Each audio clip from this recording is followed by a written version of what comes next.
Hello and welcome again on our YouTube channel. हमारी आज की क्लास है वेक्टर क्वांटिटीज के ऊपर। लास्ट क्लास में हमने वेक्टर का बेसिक्स देखा था, इंट्रोडक्शन देखा था क्लास 11th के लिए। तो आज हम देखेंगे कुछ प्रॉपर्टीज वेक्टर की और एंगल बिटवीन टू वेक्टर्स। तो सबसे पहली प्रॉपर्टी है पैरेलल शिफ्टिंग। तो पैरेलल शिफ्टिंग जैसा कि नाम पता है, किसी भी चीज को पैरेलल शिफ्ट कर देना। तो देखिए, सपोज कीजिए कि ये कोई एक वेक्टर डिफाइंड है, वेक्टर ए। ये एक्स एक्सिस है, ये वाई एक्सिस। इस वेक्टर ए का एंगल एक्स एक्सिस से है थीटा। ठीक है। तो अगर मैं इसी मैग्नीट्यूड, मान लो इसका मैग्नीट्यूड जो भी है 5 मीटर 7 मीटर जो भी है, या 5 न्यूटन जो भी है, इस मैग्नीट्यूड को बिना चेंज किए, हमें पता है एक वेक्टर के पास क्या होता है, मैग्नीट्यूड एंड उसकी डायरेक्शन। अंडरस्टैंड, डायरेक्शन को कैप से डिनोट करते हैं, मैग्नीट्यूड को बार से डिनोट कर देते हैं वेक्टर के अंदर। ठीक है, या फिर सिंपली ए लिख देते हैं। ये तो मैंने लास्ट क्लास में बताया था कि वेक्टर के पास मैग्नीट्यूड होगा और डायरेक्शन होगी, इतना बताया था, अगर ये चीज नहीं भी बताई तो। ठीक है, तो मैग्नीट्यूड एंड डायरेक्शन दो चीजें होती हैं। तो इसका मैग्नीट्यूड क्या है, इतना है, ये जितनी लेंथ है इसकी। तो अगर मैं इस वेक्टर की लेंथ को ना चेंज करते हुए, और ये जो एक्स एक्सिस से इसका एंगल बन रहा है थीटा, इसको भी ना चेंज करते हुए मैं कहीं और शिफ्ट कर दूं, तो वही क्या कहलाता है, पैरेलल शिफ्टिंग। जैसे कि अगर इस वेक्टर को मैं यहां शिफ्ट कर दूं, ना तो इसकी मैंने लेंथ चेंज की और ना इसका एक्स एक्सिस के अलोंग थीटा चेंज किया, तो ये तीनों वेक्टर्स क्या है, ए वेक्टर ये हैं, जो एक पर्टिकुलर मैग्नीट्यूड को डिनोट कर रहे हैं और एक पर्टिकुलर डायरेक्शन को डिनोट कर रहे हैं। तो ये तीनों वेक्टर्स ए हैं। इसका मतलब ये हुआ, किसी भी प्लेन के अंदर कोई वेक्टर रखा हुआ है उसको हम पैरेलली शिफ्ट कर सकते हैं। जैसे कि एक और एग्जांपल, एक्स वाई प्लेन के अंदर कोई वेक्टर ऐसे रखा है, वेक्टर बी कह दो इसको। तो इसका एंगल एक्स एक्सिस के साथ कितना है, 0 डिग्री है। जिस एक्स एक्सिस जिधर है उधर ही बी वेक्टर है, तो ये एंगल कितना है, 0 डिग्री। तो इस वेक्टर का मैग्नीट्यूड बिना चेंज किए, जितना उसका मैग्नीट्यूड है उतना ही और एक्स एक्सिस की तरफ ही, ना कोई एंगल चेंज किए, मैं इस वेक्टर को कहीं भी शिफ्ट कर सकता हूं। कंडीशन क्या है, इसकी मैग्नीट्यूड चेंज नहीं होनी चाहिए और इसका एंगल चेंज नहीं होना चाहिए एक्स एक्सिस से, या कह लो इसकी डायरेक्शन चेंज नहीं होनी चाहिए। कोई बात है, वाई एक्सिस से देखोगे तो वो एंगल भी चेंज नहीं हो रहा। तो ये भी वेक्टर बी है, ये भी वेक्टर बी है और ये भी वेक्टर बी है। We can shift a vector without changing its direction, और आप कह सकते हो विदाउट रोटेटिंग द वेक्टर। बिना रोटेट किए, रोटेट कर दोगे तो मतलब एंगल चेंज हो जाएगा। इसको थोड़ा सा भी रोटेट करोगे, मैग्नीट्यूड अगर सेम रखा है, रोटेट करके फिर लिख दिया, मतलब अगर इस वेक्टर को मैंने ऐसे बना दिया, मैग्नीट्यूड सेम है बट डायरेक्शन, यानी कि ये जो एंगल थीटा डैश, नया एंगल जो एक्स एक्सिस से बना है, तो this vector is not parallel shifted. ठीक है। अगर किसी वेक्टर को मैं बिना रोटेट किए और and and and without changing its magnitude, उसके मैग्नीट्यूड के साथ छेड़छाड़ नहीं करूंगा और उसकी डायरेक्शन को साथ छेड़छाड़ नहीं करूंगा, यानी कि उसको रोटेट नहीं करूंगा, बस उसको उठा करके प्लेन में कहीं दूसरी जगह रख दूंगा, उसी को क्या कहते हैं, पैरेलल शिफ्टिंग। तो यही प्रोसेस क्या कहलाता है, पैरेलल शिफ्टिंग। तो अगर आपको टू वेक्टर्स को, मतलब एक वेक्टर्स को दूसरी जगह रखना है, तो आपको उसका मैग्नीट्यूड सेम रखना पड़ेगा प्लस उसकी डायरेक्शन सेम रखनी पड़ेगी। इसी प्रोसेस को कहते हैं पैरेलल शिफ्टिंग, यानी कि आप एक वेक्टर को पैरेलली शिफ्ट कर सकते हैं according to your needs. Condition क्या है, रोटेट नहीं करना है वेक्टर और ना ही उसकी मैग्नीट्यूड चेंज करनी है। अंडरस्टैंड। सेकंड है रोटेटेड वेक्टर। तो अगर क्या होगा, अगर मैं रोटेट कर दूं किसी वेक्टर को, मान लो ये वेक्टर हमारा ए था, ये एक्स एक्सिस थी, ये वाई एक्सिस, यहां ये एंगल थीटा बन रहा है। मैंने इस वेक्टर को यहां से पकड़ा, इसकी हेड से, और ऊपर की तरफ वाई एक्सिस की तरफ रोटेट कर दिया, तो ये कुछ ऐसे दिखेगा, हाँ कि ना। और इनका एंगल कुछ ये हो जाएगा एक्स एक्सिस के साथ। तो अभी आपको मैंने बताया था कि एक वेक्टर तब ही पैरेलली शिफ्ट होगा, यानी कि सेम तभी रहेगा जब उसका मैग्नीट्यूड सेम रहेगा और डायरेक्शन सेम रहेगी। तो उसको हम पैरेलल शिफ्ट कर दिया, इसका मतलब उसको उठा करके हमने कहीं और रख दिया। लेकिन जैसे मैंने उसको रोटेट किया तो जो नया वेक्टर ये व्हाइट कलर से आपको दिख रहा है, तो व्हाइट कलर वाला वेक्टर है, व्हाइट पेन वाला जो वेक्टर है, व्हाइट पेन वेक्टर का क्या है, हो सकता है मैग्नीट्यूड इसका इसी के बराबर हो, जितना इसका मैग्नीट्यूड है ए वेक्टर का उतना ही मैंने रखा हो, ना लेंथ चेंज की हो, लेकिन डायरेक्शन इसकी चेंज कर दी। डायरेक्शन इज चेंज्ड जब कब, जब हमने रोटेट किया है। तो ये जो वेक्टर आया है इसका मैग्नीट्यूड तो ए के बराबर है और इसकी डायरेक्शन कुछ और है। मान लो ये एंगल हमारा आया थीटा डैश, तो ये जो डायरेक्शन आई है ये नई डायरेक्शन आई है, और एक वेक्टर के पास मैग्नीट्यूड और डायरेक्शन दोनों होनी चाहिए, और मैग्नीट्यूड सेम है डायरेक्शन सेम नहीं है तो वो इक्वल वेक्टर्स या फिर सेम वेक्टर्स नहीं है, यानी कि पैरेलल शिफ्टेड वेक्टर्स नहीं है। तो ये वेक्टर एक नया वेक्टर है जिसको मैंने जेड वेक्टर का नाम दे दिया। तो वेक्टर ए और वेक्टर जेड बराबर नहीं है। हो सकता है वेक्टर ए का मैग्नीट्यूड वेक्टर जेड के मैग्नीट्यूड से बराबर हो सकता है, और ये भी हो सकता है कि आपने इसका मैग्नीट्यूड भी चेंज कर दिया हो। और वेक्टर ए की direction of vector A is not equals to direction of vector Z, सही है। तो इसका मतलब आपने पैरेलली शिफ्ट नहीं किया, आपने किसी रोटेशन पे शिफ्ट कर दिया, तो इसका मतलब आपने वेक्टर को चेंज कर दिया, इसका मतलब वेक्टर चेंज होगा इसमें। और जो पैरेलल शिफ्टिंग थी इसके अंदर वेक्टर सेम रहता है, वेक्टर सेम रहेगा। यही वेक्टर ए है, यही वेक्टर ए है, यही वेक्टर ए है, यही वेक्टर बी है। तो इसके अंदर जो ए और जेड वेक्टर आया है चेंज हो गया, ए वेक्टर चेंज किसमें हो गया, जेड वेक्टर के अंदर, जैसे रोटेट किया। अब रोटेशन की भी एक खास बात है, अगर आपने रोटेशन कर दिया 360 डिग्री, मतलब किसी वेक्टर को आपने यहां से उठाया और ऐसे रोटेट करके ऐसे ही वापस रख दिया विदाउट चेंजिंग इट्स मैग्नीट्यूड, तो क्या वो वेक्टर वही है, बिल्कुल वही है। कुछ चेंज आया वेक्टर में, नहीं आया। तो रोटेशन आपको क्या करनी है, अदर देन मल्टीपल ऑफ 360, मतलब अगर आपको वेक्टर को चेंज करना है, अगर आपको वेक्टर को चेंज करना है तो सर सिंपल सा वेक्टर को रोटेट कर दीजिए, और रोटेट क्या करना है, कोई भी एंगल पे रोटेट कर दीजिए अदर देन 360, और 360 की मल्टीपल्स में, मतलब 720 भी नहीं होना चाहिए क्योंकि दो बार रोटेशन होगी इसका मतलब, तो 360 या 360 की मल्टीपल में अगर आपने रोटेट किया है तो वेक्टर चेंज नहीं होगा, वरना वेक्टर चेंज हो जाएगा। पैरेलल शिफ्टिंग में वेक्टर चेंज नहीं होता, एंगल सेम रहता है, मैग्नीट्यूड भी सेम रहता है। जैसे रोटेट किया तो रोटेशन पे वेक्टर चेंज हो जाएगा, और रोटेशन अगर आपकी 360 है तो मतलब वेक्टर चेंज नहीं हुआ, वहीं वापस आ गया, वही डायरेक्शन वही मैग्नीट्यूड, अगर मैग्नीट्यूड सेम है।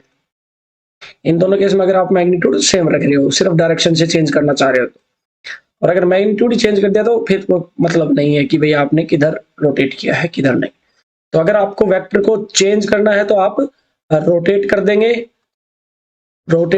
और अगर आपको वेक्टर को चेंज नहीं करना तो आप पैरेलल शिफ्ट कर देंगे, ठीक है। नाउ थर्ड प्रॉपर्टी देखते हैं, इक्वल वेक्टर्स। तो इतना तो आपको अब तक समझ में आ गया होगा, इक्वल वेक्टर्स वो वेक्टर्स होंगे जिनका मैग्नीट्यूड इक्वल होगा।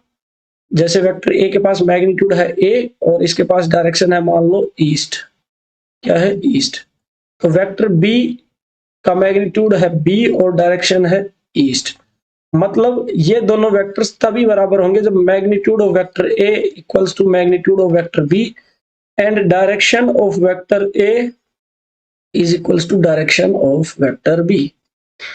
यानी कि अगर कोई वेक्टर जिसका मैग्नीट्यूड है 5 मीटर और वो इस डायरेक्शन में लग रहा है, मान लो ये है ईस्ट डायरेक्शन सपोज, है ना, ये कोई वेक्टर ए है, तो ये उसी वेक्टर के बराबर होगा जो वेक्टर बी होगा जिसकी डायरेक्शन भी क्या होगी, अलोंग ईस्ट, एंड जो जिसका मैग्नीट्यूड भी क्या होगा, 5 मीटर।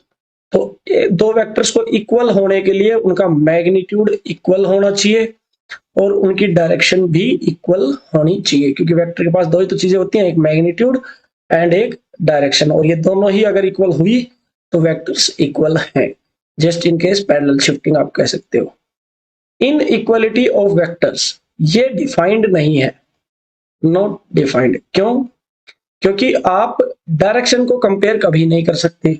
मतलब जैसे अगर कोई वेक्टर ए है 5 मीटर ईस्ट एंड कोई वेक्टर बी है 5 मीटर वेस्ट। तो आप इनको इक्वल भी नहीं कह सकते, अनइक्वल भी नहीं कह सकते। तो ये वेक्टर इधर है, ये वेक्टर इधर है, समझे। मैग्नीट्यूड वाइज तो इक्वल है, डायरेक्शन वाइज ऑपोजिट है। तो टू वेक्टर्स की इक्वलिटी तो डिफाइन है कि उनका मैग्नीट्यूड और डायरेक्शन इक्वल है, तो वो इक्वल है। जैसे फोर्स एक वेक्टर क्वांटिटी तो है, आपने कहा 5 newton east and vector 5 newton west, तो इसमें क्या हुआ, डायरेक्शन ऑपोजिट्स है। या फिर आप मैग्नीट्यूड देख सकते हैं कि 5 न्यूटन ईस्ट एंड दूसरे वेक्टर का है 2 न्यूटन वेस्ट या 2 न्यूटन ईस्ट, कुछ भी समझ लो। तो 2 न्यूटन वेस्ट, तो ये 5 न्यूटन 2 न्यूटन से तो बड़ा है। आप इसमें कभी भी ये नहीं कह सकते vector F1 is greater than vector F2। क्यों नहीं कह सकते, क्योंकि इनमें डायरेक्शंस भी है। मान लो ये कोई ऑब्जेक्ट है, इस पे इधर 5 न्यूटन लग रहा है और इधर 2 न्यूटन लग रहा है, आप कैसे बताओगे कि ये ज्यादा है ये कम है।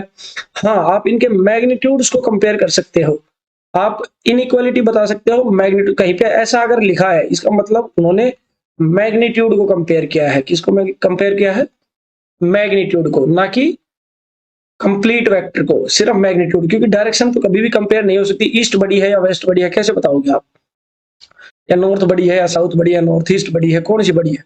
तो आप सिर्फ कहीं अगर देखते हो वेक्टर, मान लीजिए आपने पढ़ी होगी कुछ क्वांटिटीज, जैसे फोर्स ही पढ़ लिया होगा कि force 1 is greater than force 2, तो इसका मतलब उन्होंने ये कह रखा है फोर्स 1 का magnitude is greater than force 2 का मैग्नीट्यूड। तो इक्वालिटी तो डिफाइंड है वेक्टर्स के अंदर, इनइक्वालिटी डिफाइंड नहीं है, क्योंकि आप डायरेक्शन को कंपेयर नहीं कर सकते। तो comparison between two vectors is not possible, two vectors is not possible.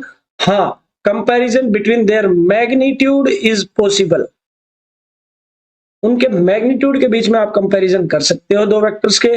उनकी डायरेक्शंस के बीच में आप कभी कंपैरिजन नहीं कर सकते, क्योंकि आप कभी ये नहीं कह सकते कि ईस्ट साइड ज्यादा बड़ी होती है या वेस्ट साइड ज्यादा बड़ी होती है। समझ में आई बात। तो इक्वालिटी डिफाइंड है, इनइक्वालिटी डिफाइंड नहीं है। तो टू, अभी तक हमने देखा प्रॉपर्टीज के अंदर पैरेलल शिफ्टिंग क्या होती है, और क्या देखा है हमने, इक्वल वेक्टर्स क्या होते हैं, अनइक्वल वेक्टर्स, या फिर इनइक्वालिटी डिफाइंड नहीं है। हम ये नहीं कह सकते कौन सा वेक्टर बड़ा है कौन सा छोटा है, हम ये बता सकते हैं किसका मैग्नीट्यूड बड़ा है किसका मैग्नीट्यूड छोटा है। और हमने क्या पढ़ा है, वेक्टर को जब चेंज करना हो तो रोटेट करना पड़ेगा। ये चार प्रॉपर्टीज अभी तक हमने देखी है। अब हम देखते हैं एंगल बिटवीन टू वेक्टर्स। तो देखिए, दो वेक्टर्स के बीच में एंगल क्या होता है ये बता देता हूं मैं पहले। ये वेक्टर कोई ए है और ये वेक्टर कोई, देखिए आपको पैरेलल शिफ्टिंग का यूज करके ही बता देता हूं, ये वेक्टर कोई बी है, ठीक है।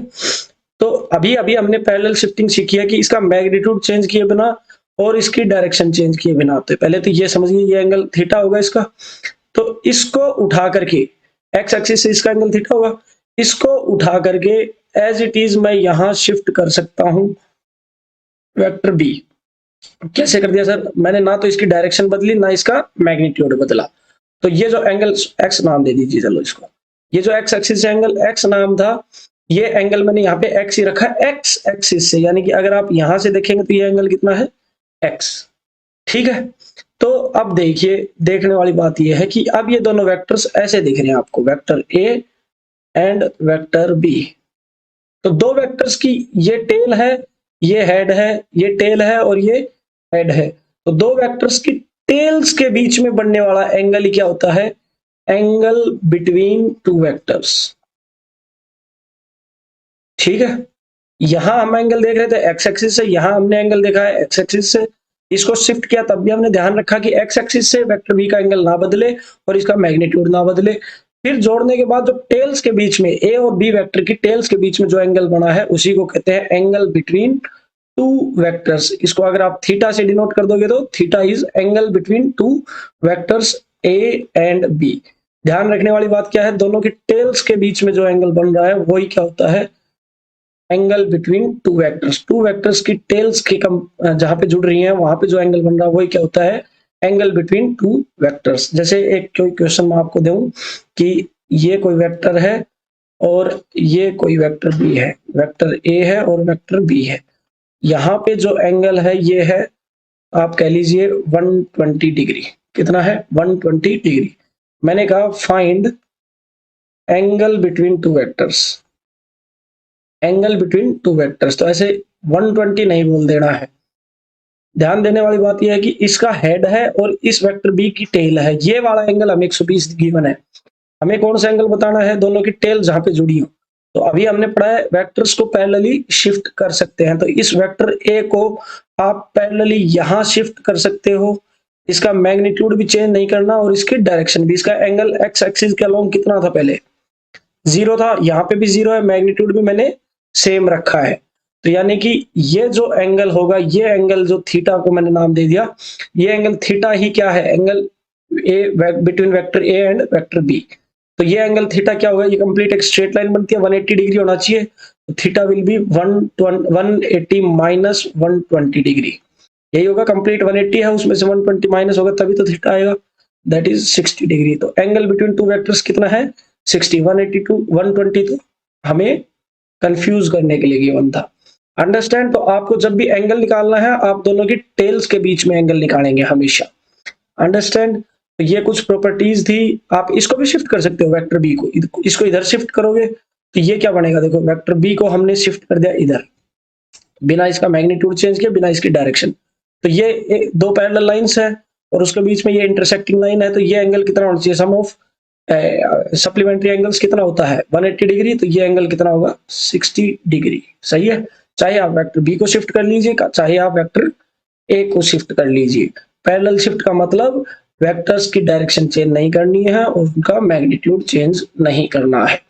तो एंगल बिटवीन टू वेक्टर्स जब भी निकालना होगा, तो दो वेक्टर्स की टेल्स के बीच में बनने वाला जो एंगल होगा, उन्हीं को क्या कहेंगे हम, एंगल बिटवीन टू वेक्टर्स। तो आज की क्लास में हमने देखी प्रॉपर्टीज, 3-4 प्रॉपर्टीज देखी है और एंगल देखा है वेक्टर्स के बीच में कैसे निकालेंगे। तो पैरेलल शिफ्टिंग को समझा है, इक्वल वेक्टर्स क्या होते हैं उसको समझा है, इनइक्वालिटी डिफाइन नहीं होती, सिर्फ मैग्नीट्यूड का कंपैरिजन डिफाइन होता है, ये समझा है। और वेक्टर्स को रोटेट करते हैं तो वेक्टर चेंज हो जाता है, ये समझा है। तो आई होप आपको आज की क्लास समझ में आई होगी। तो keep practising, till then bye bye.